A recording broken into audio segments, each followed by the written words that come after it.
The East African tradition of the Maasai tribe is to greet one another with the words Kasirian and Gera, which is Swahili for, so how are the children? In that community, the well-being of their children is the highest priority. If you are interested in participating in thought-provoking conversations about the well-being of children and families, please tune in every Wednesday at 3 p.m. to Fresh Start Today on 860 AM WNOV. Together, we can save our children. Good afternoon. You're listening to Fresh Start Today with your host, Jermaine Reed and Sean Roby.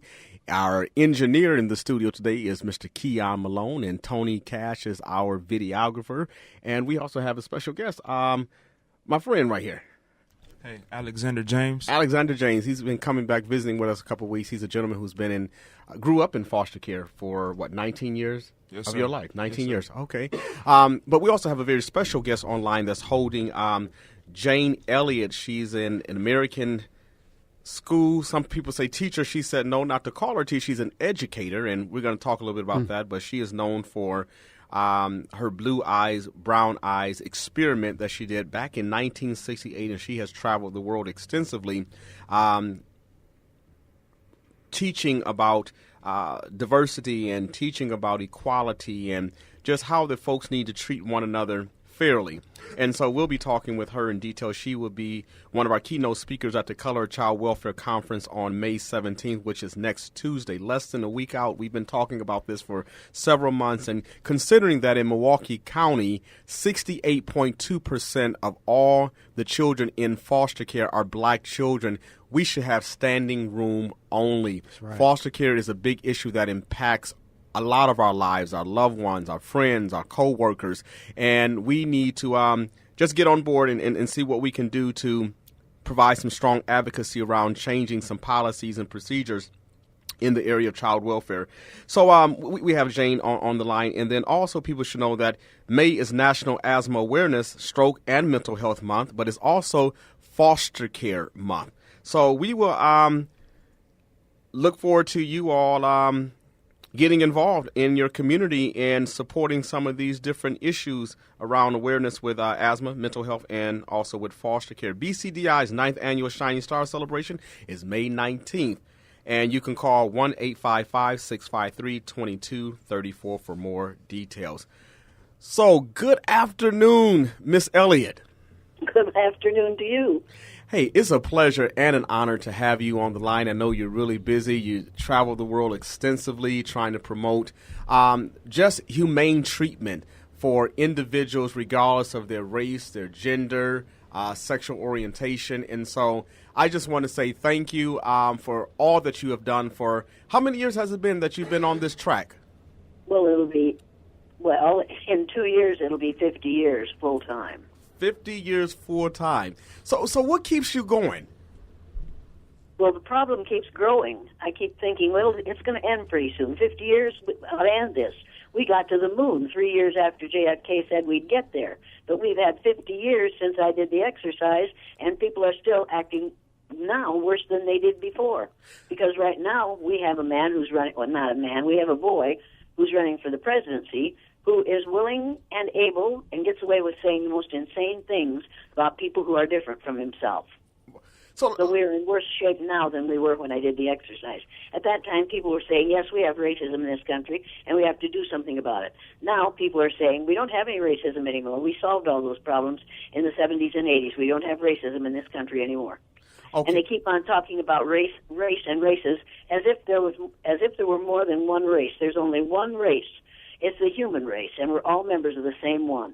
Oh, well, let's talk about that experiment because that's going to give us a foundation in terms of what propelled your work around anti-racism practice. So can we talk about that infamous experiment that you did with your third grade class in 1968? I'll talk about it only if you'll stop referring to it as an experiment. Okay, what is it? Educate me. It's an exercise. It's an exercise or an experience. I don't experiment with children without their knowledge or without their permission. That would be extremely illegal, and I can't do that. I wouldn't do it. It wouldn't make any sense. So people who call this an experiment, and it's been described as an experiment by people who want to discredit it, because we all know that it's wrong to experiment with anyone without their knowledge. So this wasn't an experiment. This was an experience in walking in another person's shoes for a day. And that's all it was, and that's all it was meant to be, was something in my third grade classroom. And I separated my group according to the color of their eyes, just as Hitler did during the Holocaust after the killing of Martin Luther King Jr., the next day after he was assassinated by this society. Now, James Earl, whatever his name was, James, can't remember his name now, didn't do that alone. He had the cooperation of a whole lot of people in order to make that happen. Martin Luther King Jr. was seen as a threat to the economic situation in this country after he did the Poor People's March on Washington. If he had just stuck to talking about racism, we wouldn't have had to worry about him, because there were enough racist white people in this country, racist white people, to perpetuate that racism forever, and they have. But when he started inviting people who were of a different color, which is white, into the Poor People's March on Washington, then it was obvious that he had gained too much power, and he had power among the white community as well as among the black community, and so he had to die. Wow. He and Malcolm X both had to die because they were becoming too powerful. I separated my students according to the color of their eyes, and then I found out what a racist looks like. My brown-eyed students who were on top that first day became me. And I realized for the first time that how I looked to people of color. It was an absolutely shocking exhibit of what white people behave, of the way white people behave. I found out the power of racism. I watched brown-eyed students who hadn't been able to read the day before, who were dyslexic and couldn't read, become readers and spellers on the day they were on the top in that exercise. And I watched brilliant children, blue-eyed children, who were absolutely, unfailingly correct in everything they did in the classroom, academically and socially, become agonized, unhappy, frustrated, angry, children unable to compete academically in the classroom on that day because of the color of their eyes. It was absolutely shocking. I learned more that day than I taught. So you talk about this physical characteristic that they had no control over, which was the color of their eyes. Right. But do you think it had anything to do their performance or their behavior was influenced at all by the expectation of that authority figure that was over them? Of course it did. It was all about expectations. Okay. I told them they couldn't succeed. I showed them that they couldn't succeed, and they stopped succeeding. And it didn't take more than 15 minutes. And when I do it with adults, so-called adults, using eye color, the same kinds of things happen, except that I've been hit by an adult white male during this exercise. I've had a knife pulled on me. I've been threatened with death numerous times because it makes blue-eyed white males so angry to be accused of being inadequate because of a physical characteristic over which they have no control. Wow. They do not know how to handle it because I have heard this from so many white women. After the exercise is over, the white woman will turn to the black woman beside her and say, "This was too extreme. It isn't this bad. This was too extreme." And the person of color says, "What about us? We have something worse than this every day." And the white woman says, "That's different. You're used to it. You can take it." Wow. Yeah, wow. That is the arrogance of the ignorance of the white mind in this country today. Black people can take it because they've always had it. But when we have it for half an hour, that's too much for us because we aren't used to it. And it never occurs to them that what they're saying is blacks have developed some coping skills that whites have never developed. And we haven't done them a favor by forcing them to do that. So in your opinion, do you believe, or your position is that racism is intentional? Absolutely, it's intentional. It certainly is intentional. And why wouldn't it be? If you have somebody going around the country saying that the only problem is white privilege, instead of saying that it's white ignorance, of course it's intentional. And the person who's saying that is trying, he says, to decrease the level of racism in this country. You tell white people that they are privileged because of the system, and they can say, "Well, it's not my fault I have these privileges. I didn't ask for them," and they can go right on enjoying them. Well, you know, that brings up the whole wealth disparity issue, and all this impacts the lives of children on a daily basis. Wealth, poverty, wealth. And so, you know, I'm of the persuasion, I've also heard another presenter talk about how that wealth has nothing to do with hard work, merit, talent, intelligence, or even investment, but has everything to do with a certain group of people having a 400-year head start. Of course, and if you read the book, The Myth of Race, by Robert Wald Sussman, you'll realize that that's exactly what has happened, and it is being perpetuated to this day. And now we have it compounded. The whole thing is being compounded by the fact that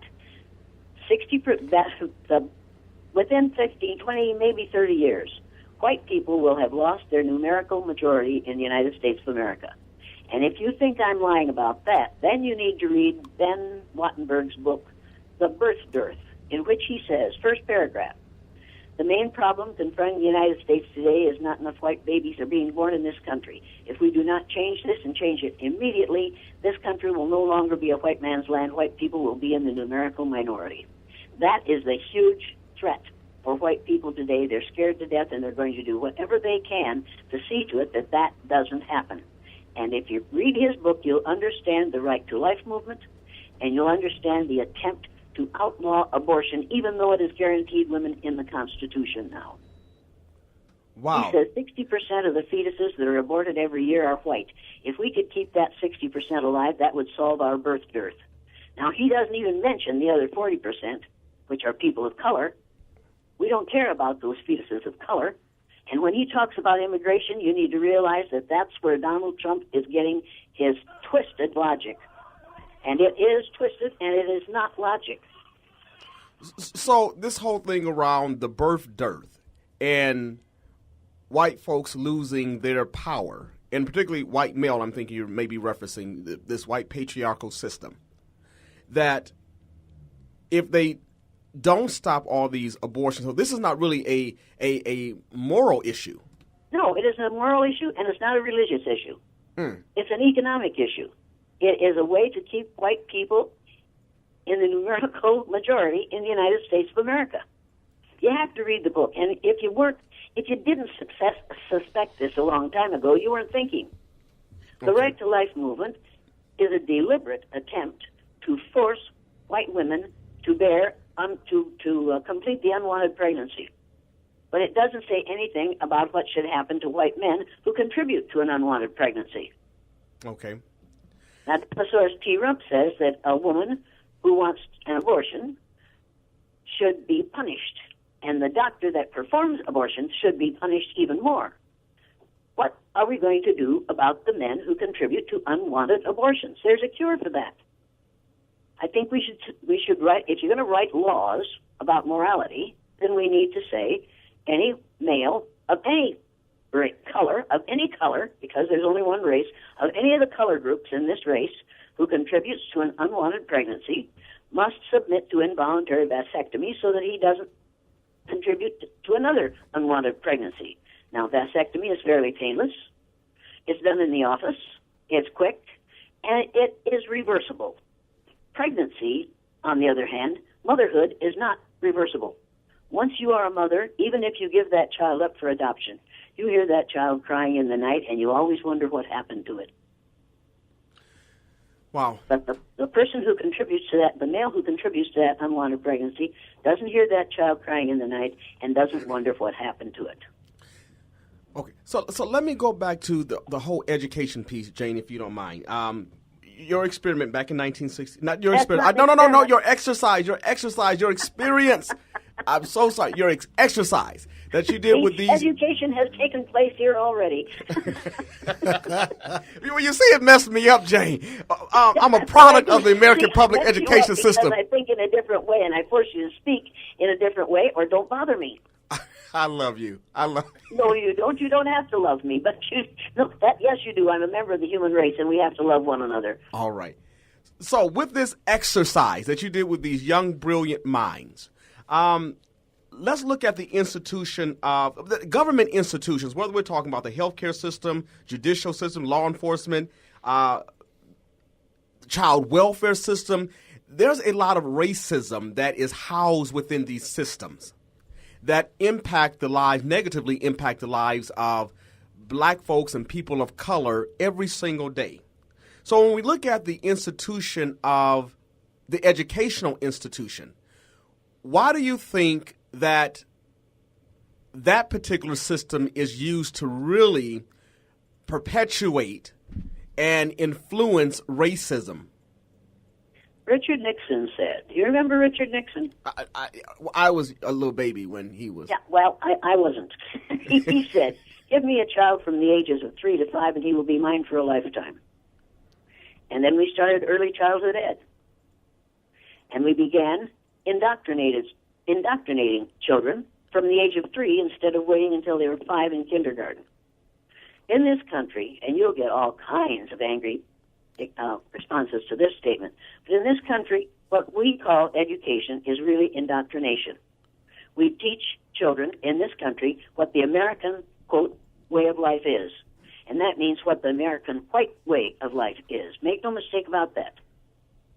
Wow. Now, if you think I'm lying about that, you need to talk to my granddaughter. In 7th grade last year, she and I were visiting in Snohomish, Washington, and we were talking about something she called the Williams Massacre, evidently, and I had never heard of the Williams Massacre. Evidently, a missionary was killed by Native Americans, and it was called the Williams Massacre. And I said, is your teacher going to teach you about the Mountain Meadow Massacre? And she said, what's that?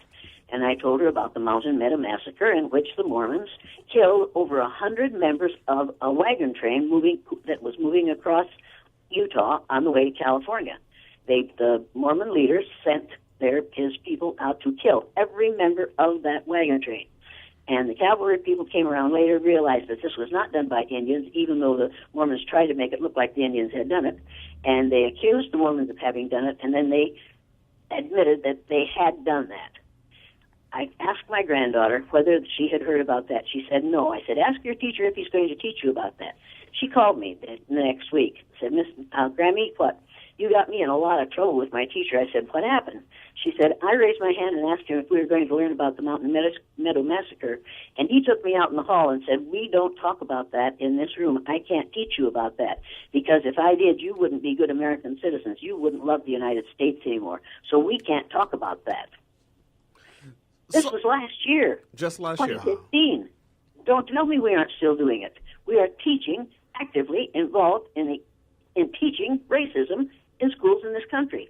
If you don't believe it, then you need to get a copy of the Mercator projection map, which is what we have used in schools in this country for 400 years, and compare that to the Peters projection map. Okay. And, well, right now, get a picture in your mind of the map of the world that was hanging down on the wall in your schoolroom. You got it? You see that Greenland hanging down there like a ripe plum in the middle of that map? Right. I remember seeing this demonstration on the Oprah Winfrey Show. I got it. Yeah. And we're still using the Mercator projection map. We're still using that map. And just about 2 years ago, people were saying to me, well, they don't do it that way anymore, about the Rand McNally Mercator projection. So I thought, well, I'll go and get a new, fresh map and find out. So I went and got a laminated, big, lovely Rand McNally Mercator projection map. It is identical to the one that I have complained about. However, last fall, I got a letter from a man who sells maps, and he sent me the email that Rand McNally had sent them, in which they said they are no longer producing the Mercator projection map because it is too Eurocentric and too racist. Now, I'm not the only one that complained about that, obviously. So now they are no longer selling that map. Is that progress as far as you're concerned? Well, as far as I'm concerned, that appears to be progress, yes. Yeah, but it only took 400 years, but that's better than not getting rid of it at all. Wow. So you see, I'm not really surprised that we are still involved in trying to decrease the level of racism in this country. And in the foster system, do you realize? Maybe I'm jumping to a conclusion here. I do that a lot. But you need to think about the number of children of color, other than the white color, who are in the foster system and who are not getting what they need to get out of that system, which is funded by the government, which we all pay our taxes. Yes. And when we look at that number locally, children of color collectively will represent 80% of our local foster care market. Children of color other than the white color, because white is a color too. Right. I couldn't hardly hear him. Yeah, you have to be quiet. You have to be careful about saying children of color. Okay. You have to say children of color other than white, because the color white is all right because it rhymes with bright and right. It also rhymes with spite and fright and fight, but we only think of it as bright and right. It's just the power of words. Yes. In this racist society, that power is just unbelievable. And if you don't believe it, you look at what Donosaurus T. Rump is doing. He's using words. He is using words to do a damnable thing. What he is doing is increasing the level of division and hatred among people in this country. Is that, I mean, for example, when you talk about the power of words and how people strategically use words, when we say minority? Yeah, it's all about power. We aren't really talking about number. We're talking about you don't have any power. I don't have any power. As a white woman, I don't have power. But as a white woman, I have power. So it's not about number, it's about power. Okay. For those who are tuned into Fresh Start today, our special guest is Jane Elliott. She is a legendary educator in America, across the world. She's renowned. She has appeared on the Phil Donahue Show, the Oprah Winfrey Show, even Late Night. Was it Late Night with Johnny Carson? Yeah. Oh, wow. So you have really been out.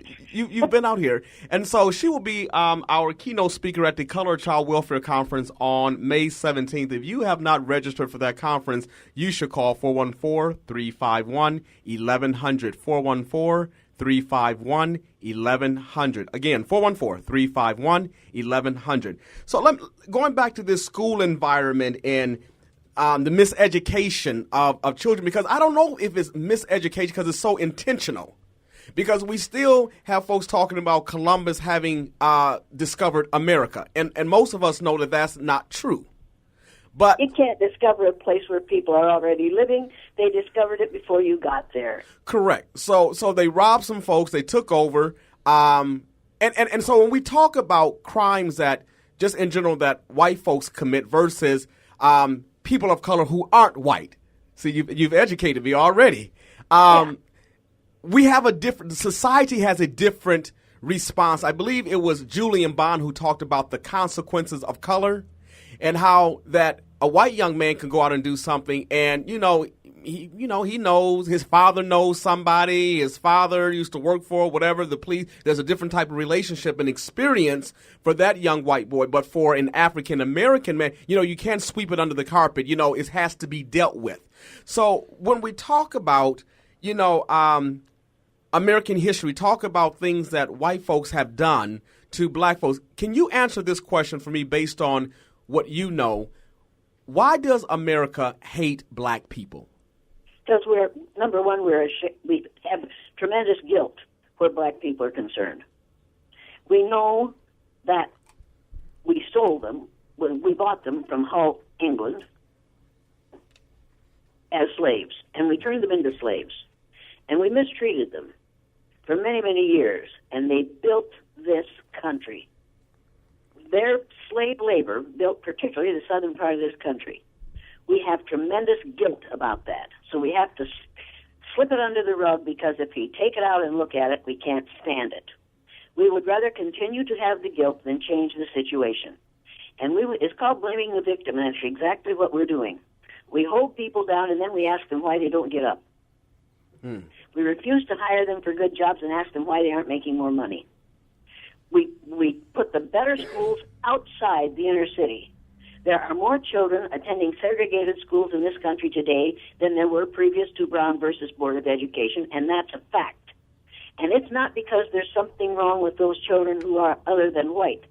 It's because of white flight to get their children away from those children of other colors. So the ghetto, in essence, was created. Ignorance. It's a healthy white ignorance. White ignorance is healthy and active and vigorous.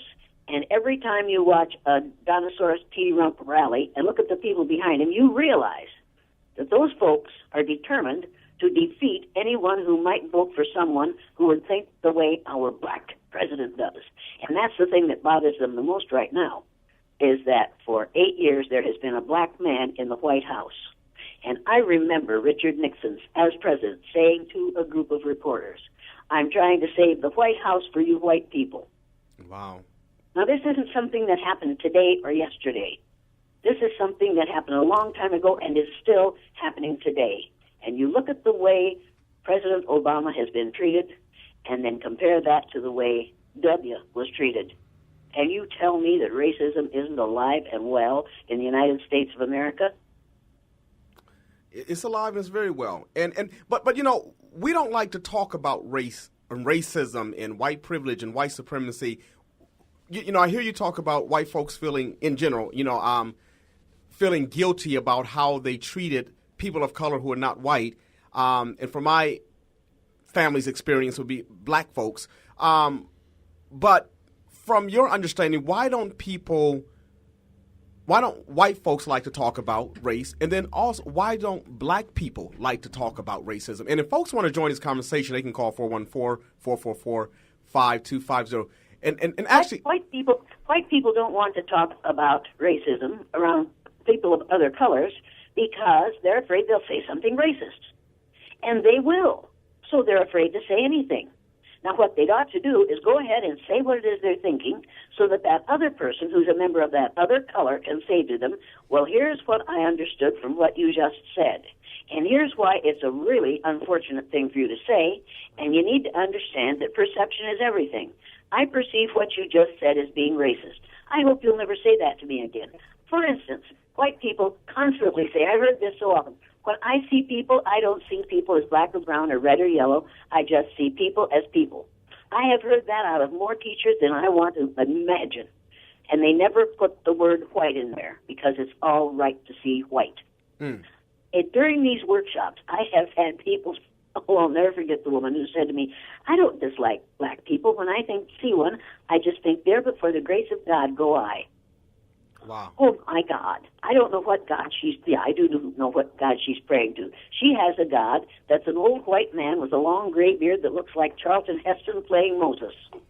My God has neither gender nor color. My God is a spirit. Gotcha. And my God would have a hard time with a person who would say such an ignorant and racist thing. We have a caller on Fresh Start today. Caller, do you have a brief question or comment as relates to this conversation? I have numerous questions. Thank you so much for having this wonderful, powerful woman. As I don't know if she knows about all the statistics in Milwaukee being so horrific around people of color. And it's hard to believe because you would think, well, down south is worse, and maybe down south appears to be worse and is worse because, well, I'm sorry. What I'm trying to say is that maybe the very poorest people in New York City or in California might be homeless, and the most poorest here might live in a big house because the cost of living is lower. How do we change these horrible statistics of mass incarceration, the drug addictions, because we're always constantly in meetings and more meetings, and we talk about it, and we don't get anything done.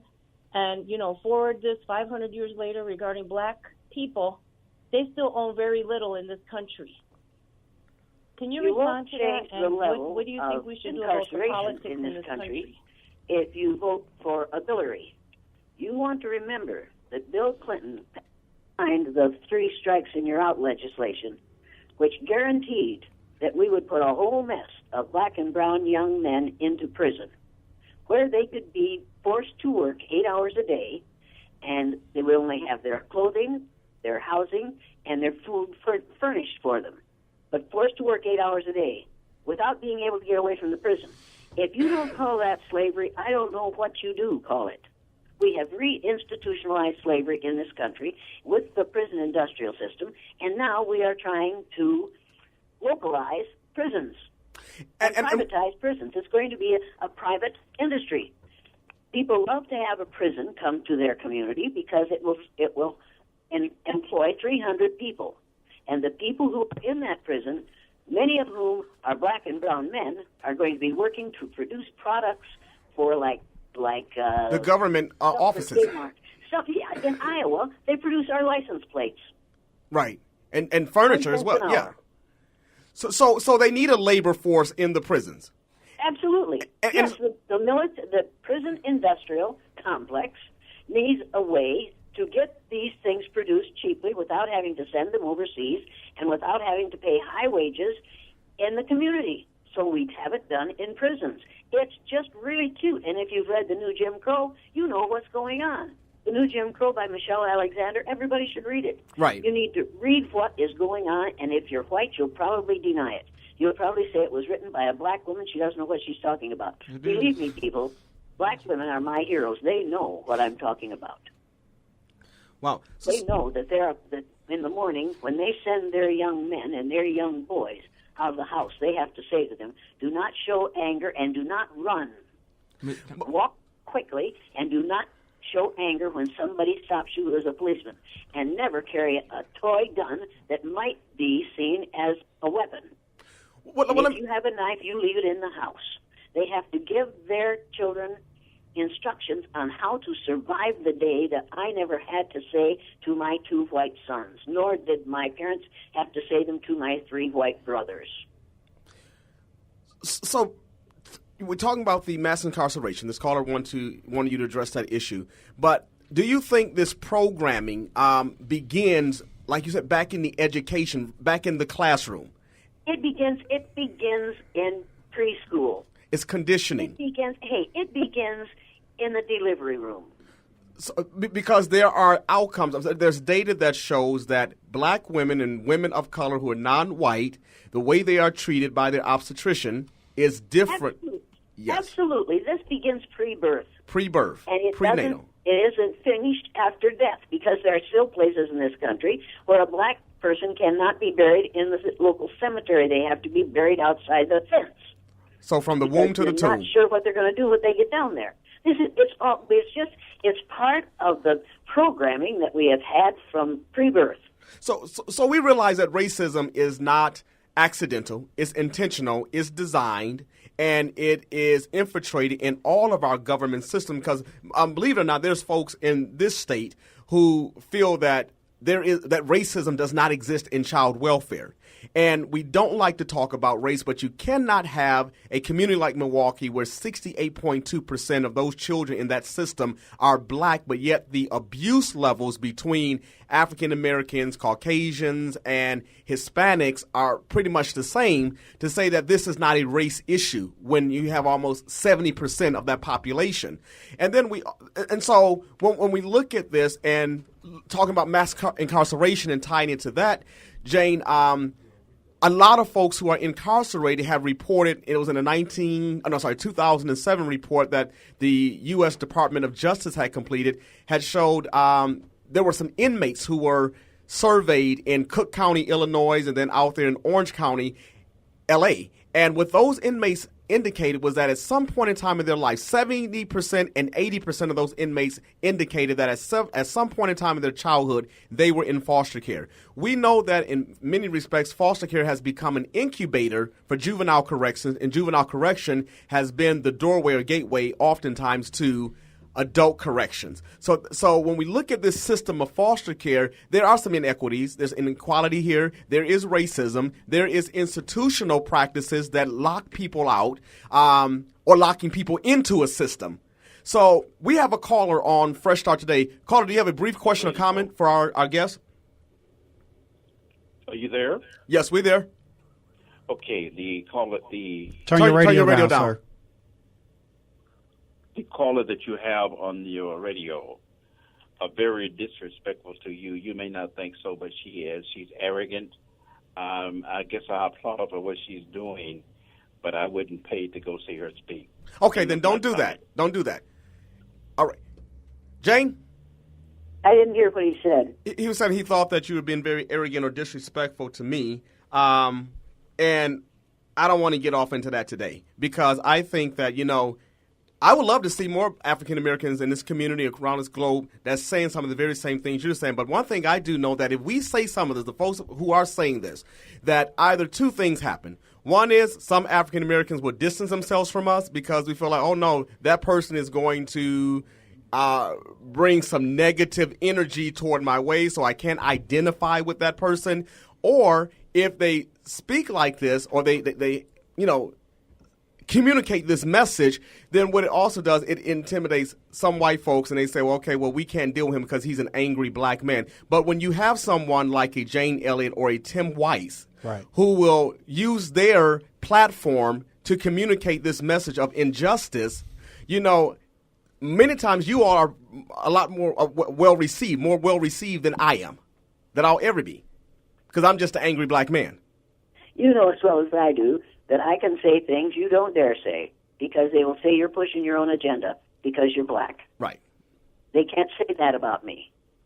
And for those white women who would say and have said to me in meetings, well, I've been discriminated against too because I'm a woman. What white women go through, generally speaking, is nothing compared to what black women and men go through on a daily basis in this country. Right. I agree. Caller, you on Fresh Start today. Do you have a brief question or comment for our guest, Jane Elliott? I have a question. She mentioned 3 books at the beginning of the segment. I was wondering if she could repeat the titles of those books again. The Myth of Race was one of the books. Jane, do you have the other 2 books that you had recommended that our audience read? Oh, The Birth Dearth.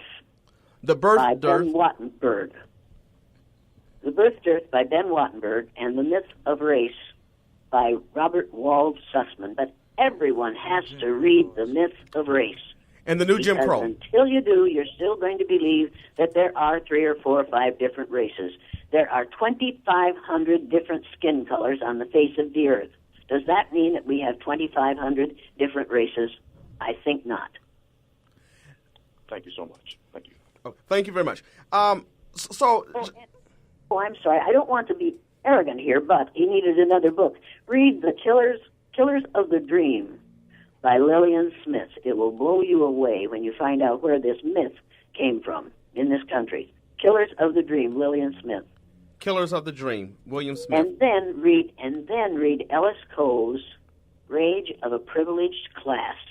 If you read nothing but paragraph number 3 in Rage of a Privileged Class, those of you who are not black or who are of the white color group in this audience will understand what it is that is happening with black males that does not happen with white males on a daily basis in the workplace. And then maybe you'll understand a little of the anger and a little of the resentment and a little of the disgust that many black people are showing toward white people in this country today. It's a wonder we aren't at war. Let me ask you something, Jane. Back in the 60s, there were a lot of youth or young folks who were involved in the civil rights movement. They really kind of reignited the movement at one point with the Children's Crusade. And now we see that young folks are getting back involved in social justice issues, like, for example, the Black Lives Movement. I would like to know, what is your take on the Black Lives Movement? Well, I think the Black Lives Matter movement is absolutely essential, and I need to read you this quote from Frederick Douglass. He said, "If there is no struggle, there is no progress. Those who profess to favor freedom and yet deprecate agitation are men who want crops without plowing up the ground. They want rain without thunder and lightning. They want the ocean without the awful roar of its many waters." He also said, and see if this describes the United States right now, where justice is denied, where poverty is enforced, where ignorance prevails, and where any one class is made to feel that society is an organized conspiracy to oppress, rob, and degrade them, neither persons nor property will be safe. Now, I think that describes what's happening in this country today perfectly. It's an uprising. Justice is being denied to people of colors other than white. Poverty is enforced. Jobs are going overseas and are causing huge unemployment among all people of all colors, including white, but mainly those who are other than white. Where ignorance prevails, is there a better description for what's happening during this election process? And where any one class is made to feel that society is an organized conspiracy to oppress, rob, and degrade them? I think that's what we've got going on in this country right now. And Frederick Douglass told us about it a long time ago. And so these young folks are not rioting; it's an uprising. They are struggling against something that's wrong. Something that's wrong. And if they don't struggle against something that's wrong, the wrong will never be righted. They're doing the right thing. We don't like them to do this. We want them to be passive and quiet and wait. We want them to wait. They've waited. Black and brown and yellow and red people in this country have waited for 400 years. That ought to be long enough. Ought to be long enough. When you look at the situation with Native Americans on reservations in this country today, the only thing that's going to save them is casinos. You know, I love something that you said on another talk show. You had said that Black Lives Matter wouldn't matter if for 300 plus years Black lives didn't matter in this country. Yeah. They mattered greatly when we brought them here and made them work and helped them, made them build this country. Black lives matter when you get a blood plasma transfusion with plasma, because that process was developed by a black man. Black lives matter when you eat a peanut butter and jelly sandwich, because peanut butter was developed by a black man. Black lives matter, and you have to think about them when you go down the street and you come to a stoplight and you have to stop, because that was invented by a black man. You could go down the list of things that people in this country enjoy, that people of the white color group enjoy, and realize that the vast majority of them are things that we got from people of different colors in other societies and in this country.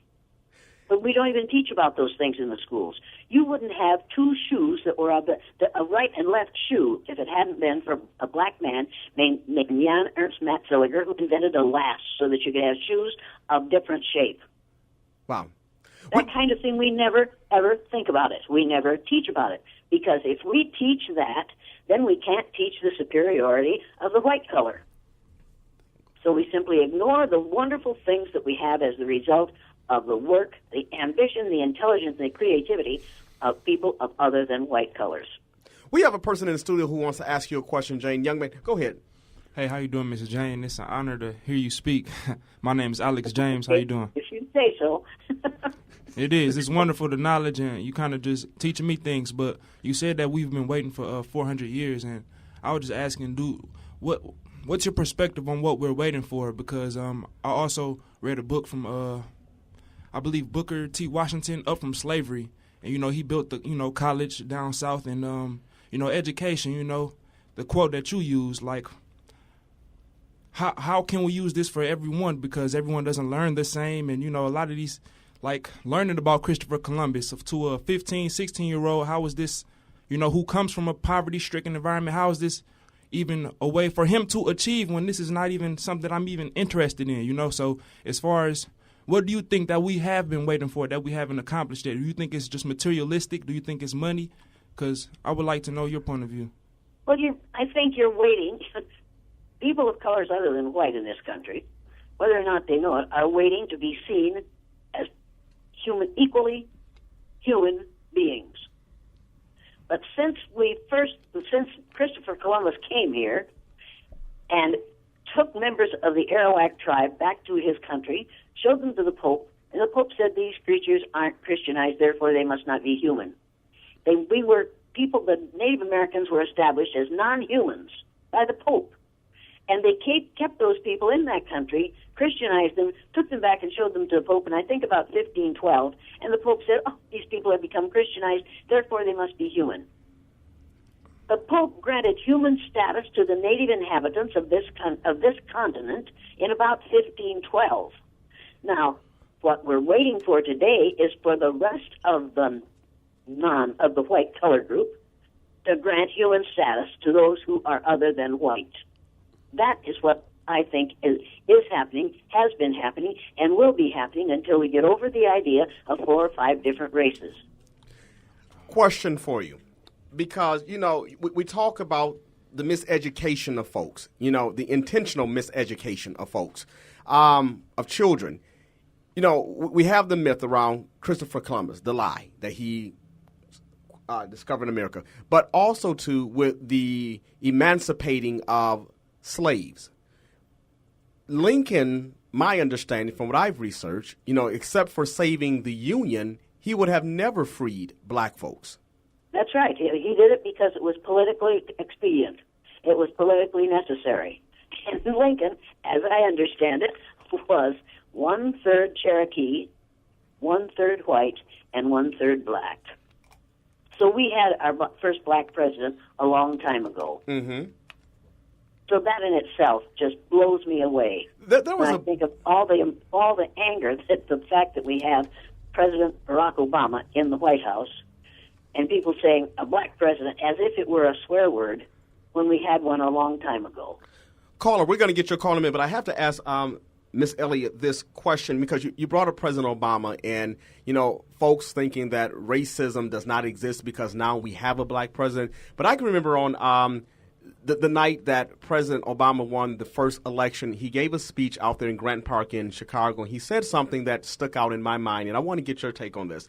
Where you may remember he's talked about how that we are not a black America, white America, Latino America, and Asia America. We are the United States of America. And people just gave a thunderous applause. They were just, oh, my God, that was just so poetic and eloquent. And, is there a myth of equality? You and I will never be equal. Now get this into your heads, everybody. I will never be as young as you are. I'll never be as tall as you are. I'll never know as much as you know about computers. You will never know how to milk a cow or whatever the things I did when I was young that you will never have to do. You and I will never be equal. The Constitution does not guarantee us equality. It guarantees us equitable treatment under the law. But if we can keep certain groups begging for equality, which we can never attain, then we never have to truly answer what it is they're demanding. We never have to give up what it is they're demanding, because we all know that we will never be equals. It's impossible. I don't have to be equal to you to expect to be given equitable treatment under the law. Because sometimes equal is not equal. Fairly. It's not. It doesn't mean that you and I are equal. I will never be. You and I can never be equal. Gotcha. But we can be treated equitably. And we must be treated equitably. That is in the Constitution. Gotcha. Caller, you are on Fresh Start today. Do you have a brief question or comment for our guest, Jane Elliott? Yes. I'd like to ask your guest, turn the radio down, if she thinks that Donald Trump is going to succeed in dividing the country, or will he just end up destroying it? I didn't hear the question. Well, she wants to basically know if Donald Trump, do you think Donald Trump is going to be president? But I really want to keep this focus on child welfare and not get too off into that. Wait, child welfare, whether or not he gets elected to the presidency of the United States, the welfare of children is going to be very, very different if he gets elected to be the president of the United States. So this is about child welfare. Thank you very much. If we don't have enough parents, enough grown-ups, enough people who are the age of 18 who are willing to stand up and say, wait a minute, he could change the fabric of this country to the point where child welfare, the children will still need welfare, but the welfare won't be there. Well, you know what? I needed you to say that because I have some interesting folks who monitor my program. So thank you for clearing that up, that is about child welfare. The other thing that I want to talk to you about, Jay, and if folks want to join this conversation, they can call 414-444-5250. There's a lot of African-American children who are placed in transracial or mixed-race placements. They are parented. They can't be placed in mixed-race or transracial mixed color? Wait, unless some of the people who live there are from outer space. Okay, so they're in some white folks' home. In the homes of where there are people only of the colorless group, which is white. Okay, which other color is white? So, what should these individuals who are non-African American or non-black who are parenting our children, what conversations would you suggest that they have with our children about race and racism? I would have, if I were running the welfare system, I would have a conversation with those people of the white color group as to why they want to foster this child of another color group, and what they know about that color group and what they know about the white color group that might be disadvantageous to the child of a different color group. I would want to know whether their interest is in helping that child of a different color group, or whether their interest is in the color green. Miss James, my name Alex James again. I just want to argue. I don't mean to attack you, but it sounds Go like ahead. you have that you kind of relate to the white superiority mindset, because I was just at an event and I seen an African American couple with some Asian kids, and maybe that's me being racist, but that's the complexion that they had, the hair texture. So it's not really about that, because like you said, we're all part of the human race. So us being equal, yeah, we are born from a mother's womb.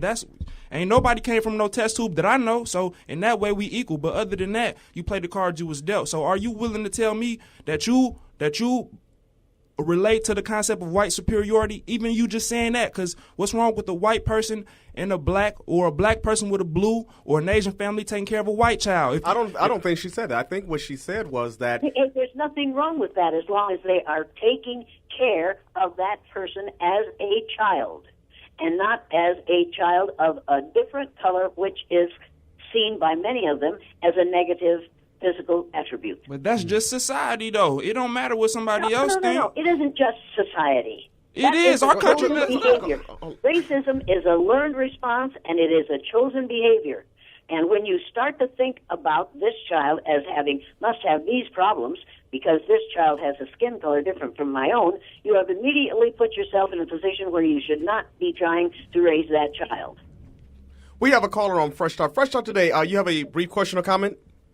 I have a question to her, because obviously we have all these situations, and it leads to all these problems, like the situation with human trafficking is related to foster care, related to drugs, and we can go on and on. What things can that person in that group, a foster child, grown up to be an adult, what are the survival skills, people that are the church people, the social workers, what do we do to empower this group? What do you tell that person in that population? What can they do? Well, you know what? What's the question? I'm sorry, what'd you say, Jane? What's the question? I didn't hear her I question. wasn't sure. Basically, I was trying to figure out what her question is, and I think that I'll be in a better position to answer what I thought I heard her say. You know, for these young folks who are growing up in foster care and finding themselves, whether in human trafficking or maybe they have dropped out of school, or they have all these negative outcomes, that's associated sometimes with children who are in care. What can we do to interject hope, to inject these children with hope? One thing that I do think, you talk about the faith-based community. In Chicago, there used to be a one church, one child motto. I would love to see the faith community get more involved in preventive work, working with the families, poor families in your congregation, because somebody's grandmother has a daughter that is struggling with her children, or her son is struggling with children. What kind of preventive supportive work can we offer to that family, making this issue a priority? If we can get the faith-based community, all of our local politicians, everyday folks on board to say, you know what, this issue of 68.2% of black children who are in our local foster care system is unacceptable, and we have to do what we can do, control what we control, manage what we can manage to reduce that number, but at the same time hold the system accountable, begin to ask some questions, some hard questions, in terms of if the abuse levels are pretty much the same between these communities, then why are black children coming into foster care at the rate they are, staying in the system longer, and the least likely to be reunified or go back home with their family? So we have to have that. But we also need to be looking at if we have folks in our family who are struggling. We have to take the initiative to say, okay, let's come together and provide an intervention. Let's get some support. Now, that person may not be open to, the help that you're offering, but before you call the people, before you call the system, at least say that we try to do everything we can to protect the interests and the well-being of our relatives. We know when abuse is happening. We know when neglect is happening. But all kids coming into the system are not there because there has been official abuse or neglect. There's other issues going on, but we can stop some of this as well. We have some responsibility here. My last thing to say about youth who are coming in care and what we can do to help families and individuals in this situation, one is we have to stop making erroneous reports to Child Protective Services about folks that we're upset and we're mad with. Right. Stop using children as weapons. So those are things that we can do. Then we won't put kids in this type of precarious situation, this traumatic situation. We only have a few more minutes on Fresh Start today. I have a caller. Caller, do you have a brief question or a comment? Oh, yeah, I have a comment. Thank you for taking my call. I think you're a doctor or a psychologist or something like that. But no, I'm just Jermaine. I'm Jermaine. Okay, Jermaine. Well, I just wanted to say to your guest, I've heard her on the internet, and I think that she's her truth is direct and she's honest, and she's not, in my opinion, she's not coming from a white supremacist perspective. She's trying to tell you what white supremacy is and how she has benefited from it, and how white people benefit from white supremacists and white supremacy and white privilege overall. So she's honest in my opinion. I appreciate that. I don't think people should take her the wrong way, because she's trying to give you some clarity. All right, we only got a few more seconds, but I appreciate your comment, and keep listening to Fresh Start today. We have another caller?